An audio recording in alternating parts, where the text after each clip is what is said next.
हरिओम नारायण परमेश्वरा। जो नसीब में है वह आपको ज़रूर मिलेगा। मनुष्य का जीवन संघर्षों और उपलब्धियों का संगम है। कई बार हम प्रयास करने के बाद भी अपनी इच्छित वस्तु या सफलता प्राप्त नहीं कर पाते, तो कई बार बिना प्रयास के भी कुछ मिल जाता है। यह विचार हमें भाग्य और कर्म के बीच के संबंध को समझने के लिए प्रेरित करता है। जो नसीब में है वह आपको ज़रूर मिलेगा। एक अत्यंत गुण और महत्वपूर्ण विषय है जो न केवल आध्यात्मिक दृष्टिकोण से बल्कि व्यवहारिक जीवन में भी गहरा प्रभाव डालता है। यह विचार दो प्रमुख सिद्धांतों पर आधारित है, भाग्य और कर्म। भाग्य वह है जो हमें जन्म से मिलता है और कर्म वह है जो हम अपने जीवन में करते हैं। हिंदू धर्म ग्रंथों, विशेषकर श्रीमद् भगवद गीता में कर्म को बहुत महत्वपूर्ण बताया गया है। भगवान श्री कृष्ण अर्जुन से कहते हैं, कर्मेणैवाधिकारस्ते मा फलेषु कदाचन। अर्थात मनुष्य का अधिकार केवल कर्म करने पर है, लेकिन फल की चिंता नहीं करनी चाहिए। लेकिन कई बार यह भी देखने को मिलता है कि कुछ लोग बिना अधिक प्रयास के सफल हो जाते हैं, जबकि कुछ कठिन परिश्रम के बाद भी इच्छित परिणाम नहीं प्राप्त कर पाते। तब यह प्रश्न उठता है कि क्या सच में नसीब में लिखा है वही मिलेगा? अगर केवल भाग्य ही सब कुछ तय करता तो परिश्रम और संघर्ष का कोई महत्व नहीं होता। लेकिन हम देखते हैं कि परिश्रमी व्यक्ति प्रायः सफलता प्राप्त करता है। उदाहरण के लिए, एक छात्र परीक्षा में अच्छे अंक लाना चाहता है, लेकिन अगर वो पढ़ाई नहीं करेगा और केवल भाग्य के भरोसे रहेगा तो सफल नहीं होगा। इसी प्रकार एक किसान खेत में मेहनत करता है, तब जाकर उसे अच्छी फसल मिलती है। भाग्य और कर्म का संतुलन ऐसा है कि भाग्य हमें अवसर देता है, लेकिन कर्म उस अवसर को सफलता में बदलता है। यदि किसी के भाग्य में अमीर बनना लिखा है तो उसे सही अवसर मिलेंगे, लेकिन वह उन अवसरों का उपयोग कैसे करता है यह उसके कर्म पर निर्भर करता है। धार्मिक और आध्यात्मिक दृष्टिकोण। हिंदू, बौद्ध, जैन और इस्लाम धर्मों में भाग्य और कर्म का विशेष महत्व है। हिंदू धर्म। हिंदू शास्त्रों के अनुसार भाग्य हमारे पिछले जन्म के कर्मों का परिणाम होता है। अगर हमने अच्छे कर्म किए हैं तो हमारा भाग्य अच्छा होगा, और यदि बुरे कर्म किए हैं तो हमें कष्ट सहने पड़ेंगे। बौद्ध धर्म। भगवान बुद्ध ने कर्म पर बल दिया। उनका मानना था कि मनुष्य का जीवन केवल भाग्य पर निर्भर नहीं करता, बल्कि वह अपने कर्मों से अपना भविष्य बदल सकता है। इस्लाम में तकदीर अर्थात भाग्य की अवधारणा है। लेकिन यह भी कहा गया है कि मेहनत करने वालों को अल्लाह मदद करता है। ईसाई धर्म, बाइबल में भी कहा गया है कि जो बोएगा वही काटेगा, अर्थात कर्म का फल अवश्य मिलेगा। प्राचीन ग्रंथों और महापुरुषों के विचार, चाणक्य ने कहा था, भाग्य पर निर्भर रहना मूर्खता है, क्योंकि पुरुषार्थ से ही भाग्य का निर्माण होता है।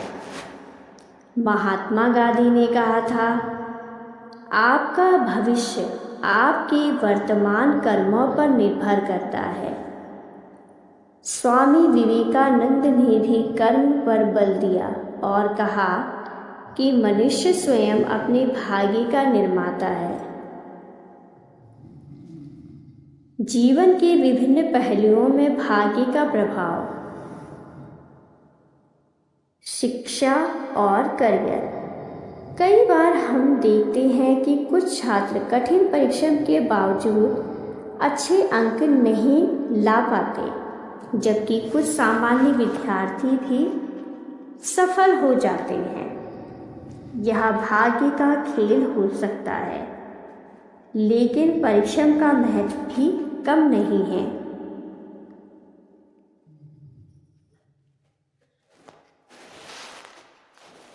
व्यवसाय और धन, कुछ लोग बिना अधिक मेहनत के करोड़पति बन जाते हैं, जबकि कुछ लोग जीवन भर संघर्ष करते हैं। लेकिन जो परिश्रम करता है वह किसी न किसी रूप में सफल अवश्य होता है।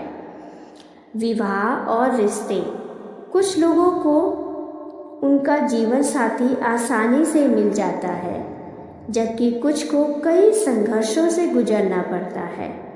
यह भी भाग्य और कर्म का मिला जुला प्रभाव है। स्वास्थ्य और जीवन यात्रा, कुछ लोग जन्म से ही अच्छे स्वास्थ्य के साथ पैदा होते हैं, जबकि कुछ को हमेशा बीमारियों से जूझना पड़ता है। लेकिन सही जीवन शैली अपनाने से कोई भी अपने स्वास्थ्य को बेहतर बना सकता है। क्या वास्तव में जो नसीब में है वही मिलेगा? यह विचार पूर्ण रूप से सत्य नहीं है। अगर केवल भाग्य ही सब कुछ तय करता तो प्रयासों का कोई महत्व नहीं होता। लेकिन प्रयास करने से हम अपने भाग्य को बदल सकते हैं। अगर हमें कोई चीज़ आसानी से नहीं मिल रही तो इसका अर्थ यह नहीं कि वह हमारे नसीब में नहीं है, बल्कि यह हो सकता है कि हमें अधिक प्रयास करने की आवश्यकता नहीं है। भाग्य को सुधारने के उपाय, अच्छे कर्म करें, दूसरों की मदद करें और सकारात्मक विचार रखें, धैर्य और आत्मविश्वास बनाए रखें। सफलता में समय लग सकता है, लेकिन धैर्य रखना जरूरी है। आध्यात्म का सहारा लें, ध्यान, योग और सत्संग से मानसिक शांति मिलती है। सकारात्मक सोच रखें, हमेशा आशावादी रहें और नकारात्मक से दूर रहें। कर्मठ बनें, मेहनत करने से ही सफलता मिलेगी। जो नसीब में है वह ज़रूर मिलेगा। यह विचार अर्थ सत्य है। भाग्य और कर्म दोनों महत्वपूर्ण हैं। केवल भाग्य के भरोसे रहना आलस्य को बढ़ावा देता है, जबकि कर्म पर विश्वास रखना सफलता की ओर ले जाता है। हमें यह समझना चाहिए कि भाग्य अवसर देता है, लेकिन सफलता प्राप्त करने के लिए कर्म करना अनिवार्य है। इसीलिए किसी भी स्थिति में हमें निराश नहीं होना चाहिए। अगर हमें कोई चीज़ नहीं मिल रही है तो इसका अर्थ यह नहीं कि वह हमारे नसीब में नहीं है, बल्कि यह हो सकता है कि हमें और अधिक मेहनत करनी पड़ेगी। मेहनत और सच्ची लगन से हम अपने नसीब को भी बदल सकते हैं और अपने जीवन को सफल बना सकते हैं।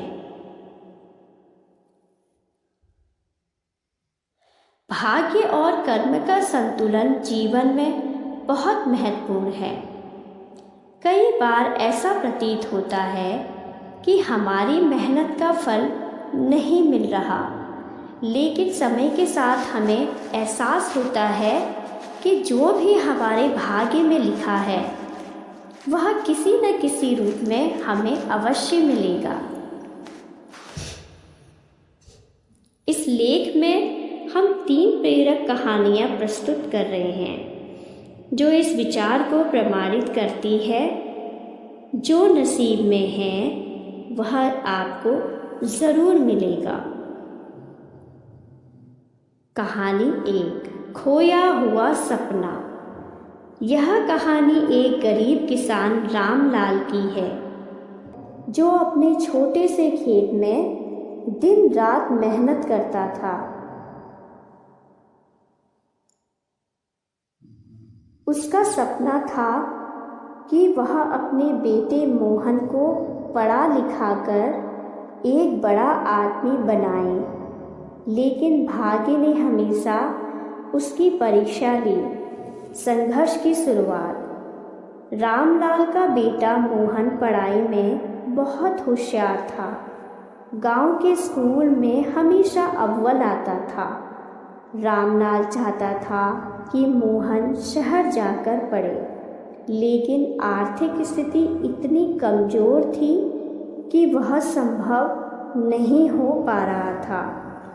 एक दिन गांव के एक सेठ ने रामलाल को सुझाव दिया, रामलाल, तुम मेहनती आदमी हो।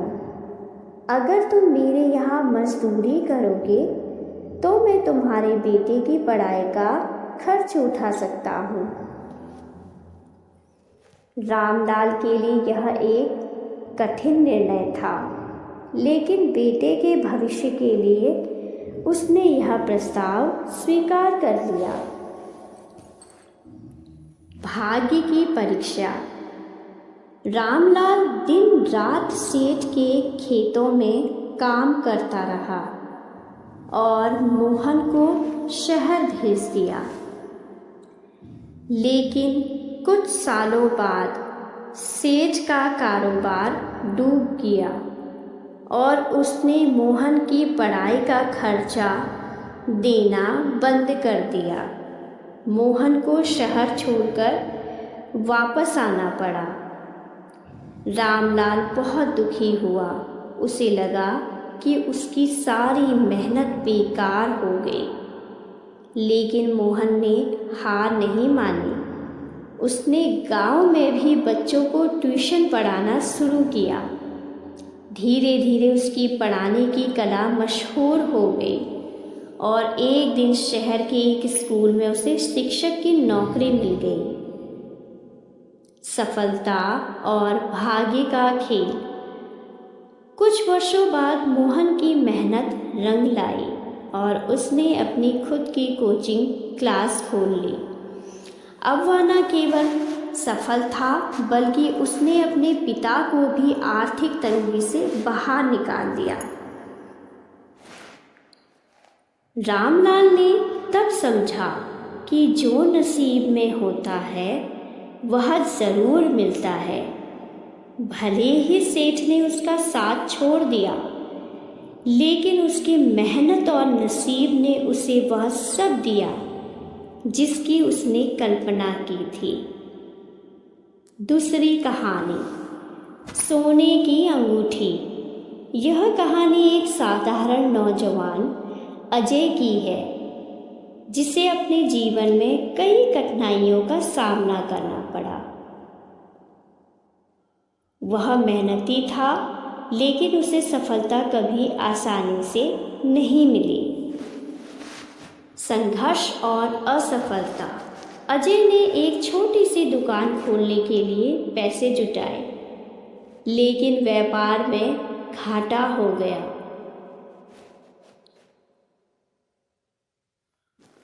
उसके दोस्त मजाक उड़ाने लगे और परिवार वाले भी उसे निकम्मा समझने लगे।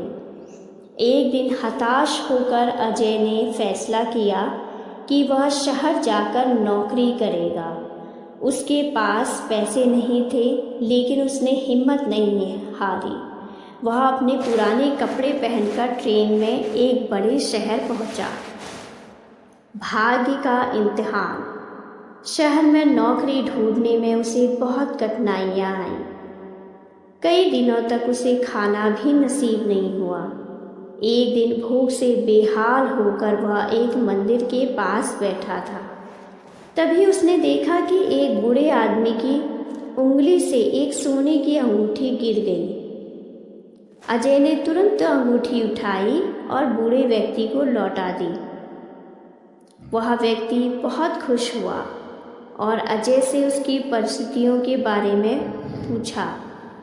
अजय ने अपनी पूरी कहानी बताई।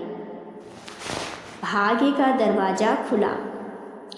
बूढ़े व्यक्ति ने अजय की ईमानदारी से प्रभावित होकर उसे अपने बेटे की दुकान में नौकरी दे दी। अजय ने कड़ी मेहनत की और कुछ ही वर्षों में वही दुकान संभालने लगा। बाद में उसने अपनी खुद की दुकान खोल ली और सफलता की ऊंचाइयों को छू लिया। अजय ने बताया, अजय ने तब महसूस किया कि जब उसके पास कुछ भी नहीं था, तब भी ईमानदारी और मेहनत के कारण भाग्य ने उसे आगे बढ़ने का अवसर दिया। कहानी तीसरी, अधूरी मेहनत का मुकम्मल सफ़र। यह कहानी दो प्रेमियों रोहन और साक्षी की है, जिनकी कहानी यह सिद्ध करती है कि सच्चा प्यार अगर नसीब में लिखा हो तो वह ज़रूर मिलेगा। बचपन की दोस्ती और जुदाई। रोहन और साक्षी बचपन के दोस्त थे।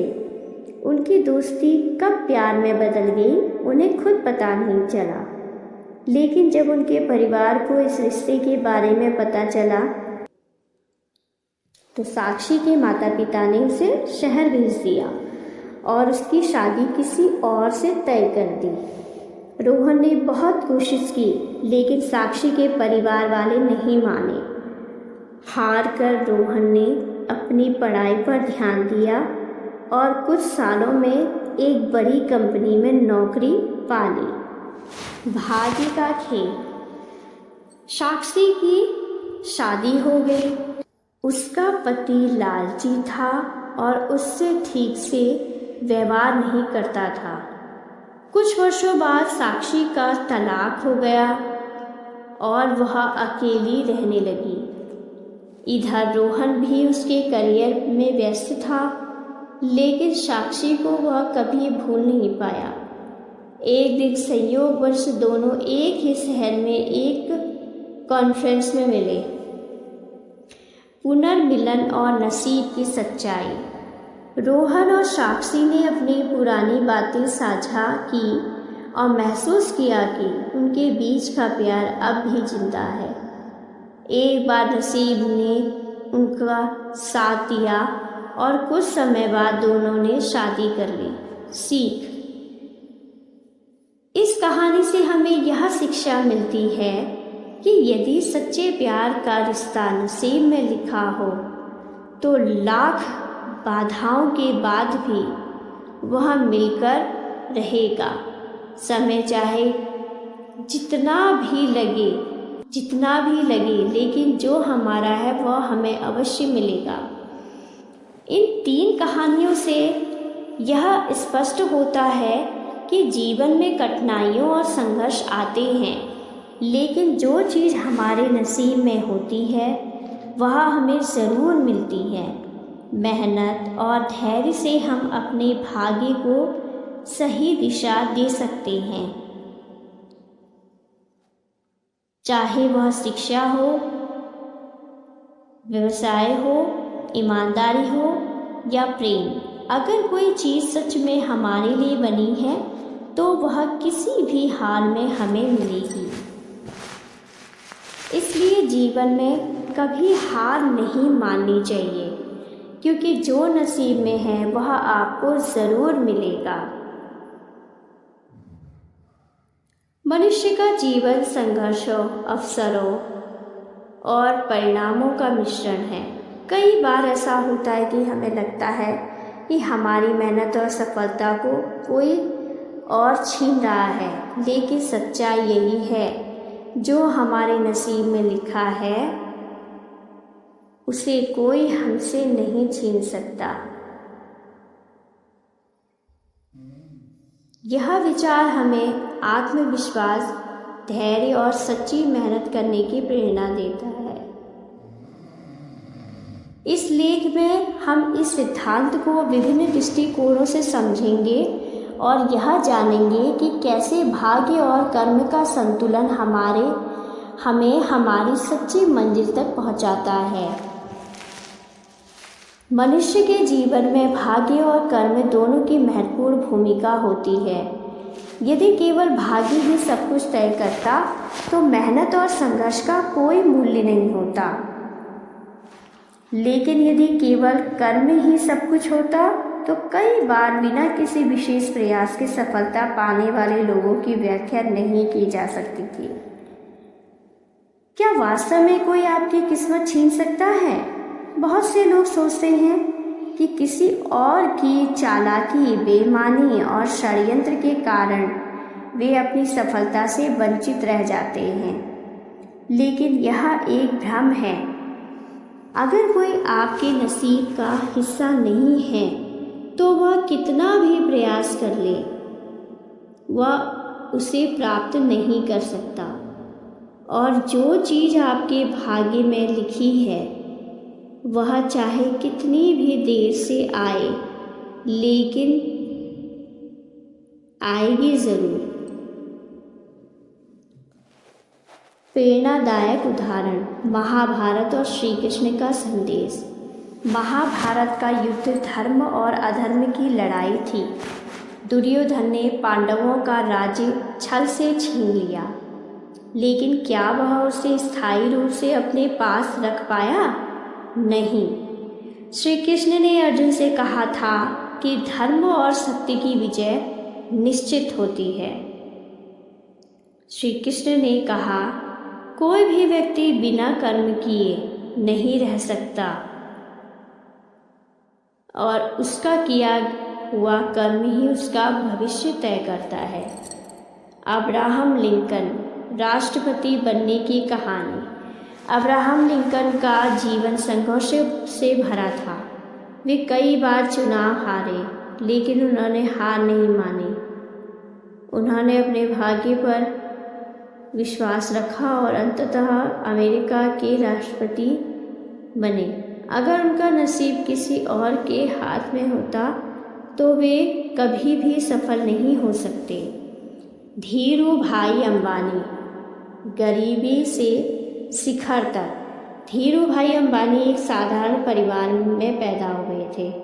उनके पास न संसाधन थे और न ही कोई मजबूत आर्थिक आधार, लेकिन उन्होंने मेहनत की और आज उनकी कंपनी रिलायंस भारत की सबसे बड़ी कंपनी में एक है।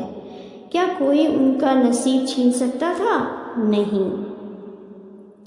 क्यों कोई आपकी किस्मत नहीं छीन सकता? कर्म का सिद्धांत। यदि कोई व्यक्ति गलत तरीके से सफलता प्राप्त करता है तो वह अधिक समय तक उसका आनंद नहीं ले सकता। धोखेबाजी से अर्जित किया गया धन, शक्ति या प्रसिद्धि ज़्यादा दिनों तक नहीं टिकती। सही समय पर सही चीज़ मिलती है। कई बार हम सोचते हैं कि हमें समय पर वह चीज़ क्यों नहीं मिली जिसके समय हम हकदार थे, लेकिन बाद में हमें एहसास होता है कि जब हमें उसकी सबसे ज़्यादा ज़रूरत थी तब वह हमारे पास आ गई। क्यों हमें अपने भाग्य के भरोसे बैठ जाना चाहिए? नहीं। क्या हमें अपने भाग्य के भरोसे बैठ जाना चाहिए? नहीं। भाग्य का अर्थ यह नहीं है कि हम हाथ पर हाथ धरकर बैठ जाएं। अगर हम अपने नसीब पर विश्वास रखते हैं तो हमें मेहनत करनी चाहिए और सही अवसर का इंतजार करना चाहिए। महत्वपूर्ण बातें जो हमें ध्यान में रखनी चाहिए। अपनी मेहनत पर भरोसा रखें। अगर कोई आपको धोखा देता है तो यह माने कि आपकी सफलता का समय अभी नहीं आया है। हमेशा ईमानदारी और सच्चाई के रास्ते पर चलें। कभी भी किसी की सफलता से ईर्ष्या ना करें। धैर्य और आत्मविश्वास बनाए रखें। सच्ची घटनाओं से सीखें। सचिन तेंदुलकर, क्रिकेट का भगवान।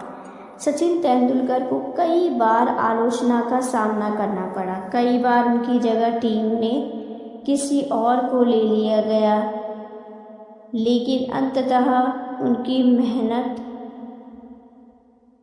मेहनत और काबिलियत ने उन्हें विश्व क्रिकेट का महानतम खिलाड़ी बना दिया। अमिताभ बच्चन, संघर्ष से सफलता तक। अमिताभ बच्चन को अपने करियर के शुरुआती दिनों में कई बार रिजेक्ट किया गया, लेकिन उन्होंने हार नहीं मानी और आज से भारतीय सिनेमा के सबसे बड़े सुपरस्टार में से एक है। जो आपका है वह आपको ज़रूर मिलेगा, बस सही समय पर। इसीलिए आत्मविश्वास के साथ आगे बढ़िए, क्योंकि कोई भी आपकी किस्मत नहीं छीन सकता। इसके साथ ही मैं मीना शाही अपना ये वीडियो समाप्त करती हूँ और आशा करती हूँ आप सभी को मेरा ये वीडियो पसंद आएगा। और प्लीज़ मेरे वीडियो को, मेरे चैनल को लाइक कमेंट सब्सक्राइब करना ना भूलें। धन्यवाद। हरिओम नारायण परमेश्वर।